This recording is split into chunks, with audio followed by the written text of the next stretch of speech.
Doctor Mohammad Yunus লোকটাকে চাই মনে করে, অনেকে লাফাচ্ছে, না ওর কি আপনি কি বসেন, ওর খুঁটি কোন জায়গায় বাঁধা, ওর পেছনে কোন দেওয়াল আছে আপনি টের পাচ্ছেন?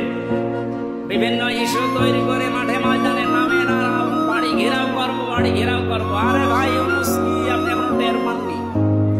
সে জিনপিং থেকে আপনি টের পান, আন্দাজে লাফান।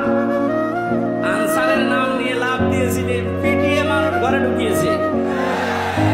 ওদের যে চরিত্র দেখবেন কিছুদিন পরে এই রাজবাড়ি বলন্দ ঘাটের এই বেশ্যাদেরকেও রাস্তায় নামাবে। ওরা এটাই চালাচ্ছে এখন, কিচ্ছু ছিঁড়তে পারবে না।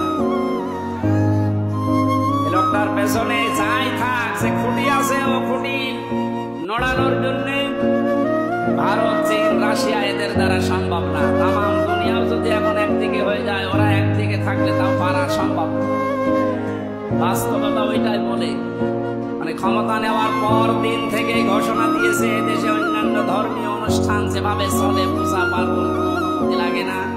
আল্লাহর কোরআনের অনুষ্ঠানে এদেশে কোনো অনুমতির প্রয়োজন আর কোনোদিন হওয়ার দরকার নেই। ওনার জীবনে কি আছে না আছে আমি জানি না। আল্লাহ যদি ওনাকে মাফ নাও করে, এই কথাটার কারণে আশা করছি মাফ করবে। এটা একটা কোরআনে কারিমে ভাবে ওপেন করে দিতে পারে।